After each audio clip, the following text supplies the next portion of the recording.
This simple song says just welcome. Welcome into this place. And standing as you're able. And the song says, welcome into this place. Welcome into this broken vessel. Your desire to abide in the praises of your people as we lift our hands and we lift our hearts as we offer up this praises to your name. Can we all say that? Welcome, welcome into this place. Welcome into this broken vessel. Your desire to abide in the praises of your people. So we lift our hands and we lift our hearts as we offer up this praises to your name. Let's take it higher. Welcome, welcome into this place. Welcome into this broken vessel. Your desire to be in the praises of your people. So we lift our hands and we lift our hearts as we offer up this praises to your name. One more time. Welcome into this place. Welcome, welcome into this broken vessel. You desire to find in the praises of your people. So we lift our hands and we lift our hearts as we offer up this praises to your name. So we lift our hands and we lift our hearts as we offer up this praises to your name. One more time, Rip, come on. And we lift our hands and we lift our hearts as we offer up this praises to your name. Now let's give the Lord some praise. Now we're going to go back and do a little old school right now. And this song just says, Jesus, I'll never forget what you done for me. Jesus, I'll never forget while you set me free. Jesus, I'll never forget how you brought me out. Jesus, I'll never forget, no, never. One more time. Jesus, I'll never forget what you done for me. Jesus, I'll never forget how you set me free. Jesus, I'll never forget how you brought me out. Jesus, I'll never forget, no, never. He's done so much for me. I cannot tell it all. I cannot tell it. I cannot tell it. He's done so much for me. I cannot tell it all. He has taken all my sins away. How can I forget? Blessed, I can't forget what you done for me. How can I forget how you set me free? How can I forget how you brought me out? How can I forget? No, never. Jesus, I'll never forget. Jesus, I'll never forget what you done for me. Jesus, I'll never forget how you set me free. Jesus, I'll never forget how you brought me out. Jesus, I'll never forget. Oh, never. Bless that wonderful name. Bless that wonderful name of Jesus.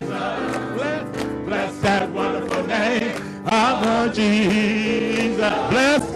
Bless that that wonderful name of Jesus. Just that wonderful name. Jesus, I'll never forget what you've done for me. Jesus, I'll never forget how you set me free. Jesus, I'll never forget how you brought me out. Jesus, I'll never forget, no, never.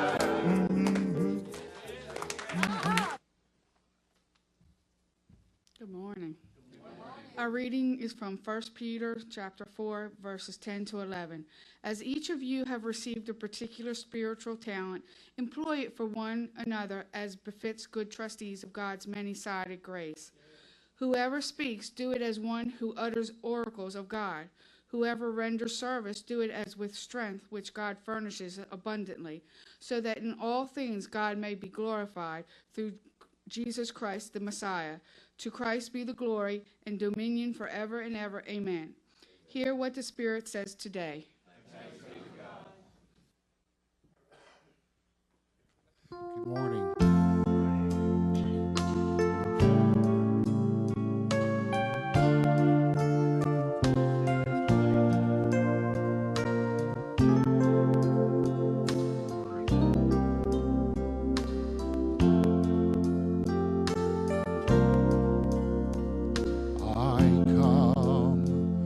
The garden alone,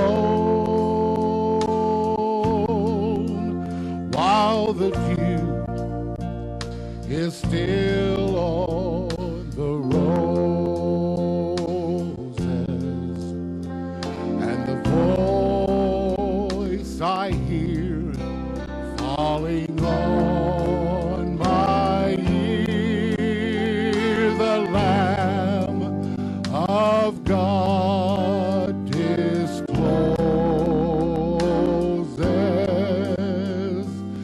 and he walks with me, and he talks with me, and he tells me I am his own,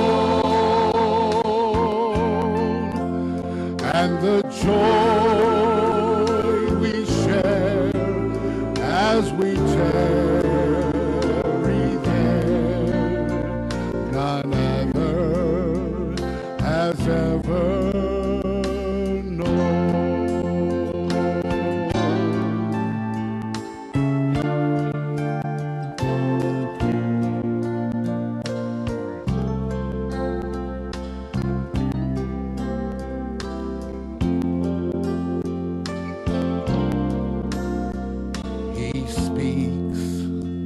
And the sound of his voice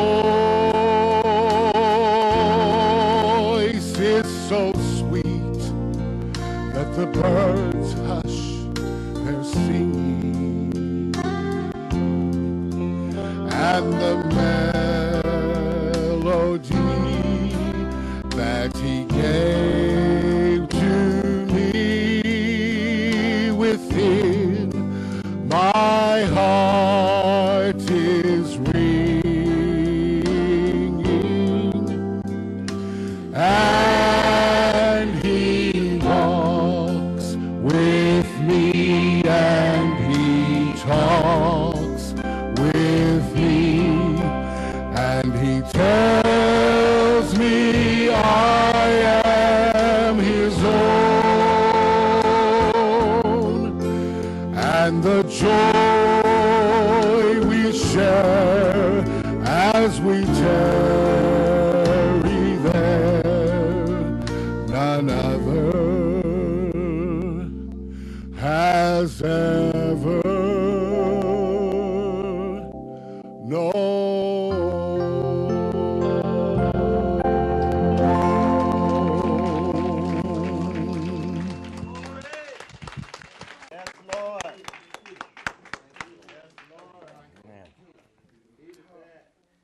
What a blessing. Always a blessing. Thank you so much, Michael. You know, This is the weekend before Mardi Gras, Tuesday. If you look around, you'll see that there's some people missing that are usually here on Sundays that I can tell you where they are. They're in New Orleans today. Getting ready for parades, especially those that got rained out yesterday. And they're ready for some party time. They're ready to indulge a little bit. They're ready for some fatness to come in. You know, Mardi Gras is French for Fat Tuesday. Well, why in the world would you need a Fat Tuesday? Well, because there's Ash Wednesday that starts the 40 days of Lent, you see.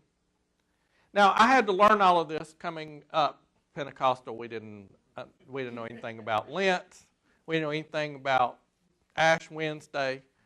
We thought people didn't wash their heads that morning when they were Catholic. Why in the world were they walking around with these smudges on their heads? It didn't make any sense. They didn't wash their face that day. We just didn't understand because no one told us what was going on. And since I've been in Metropolitan Community Church, I've had to learn about a lot of things, like the seasons of the calendar. There's more than Christmas and Easter that we celebrate special, you see.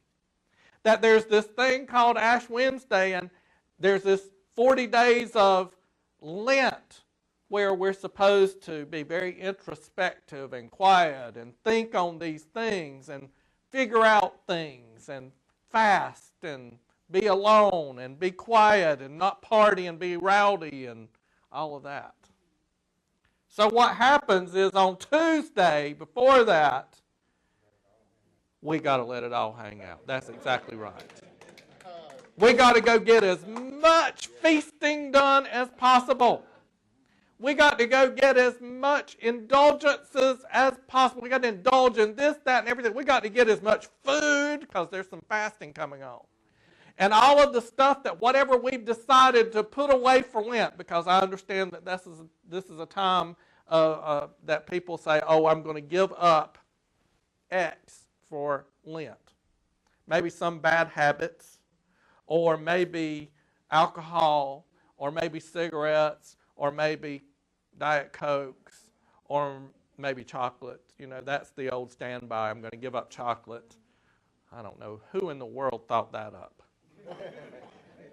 That was not a very smart thing to do, in my opinion, but that's just asking for trouble, just asking for it.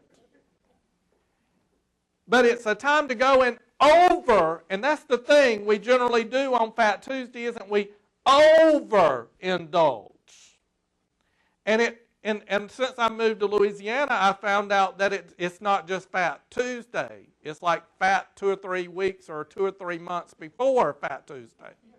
That we just overindulge and just cram ourselves full of stuff and just indulge.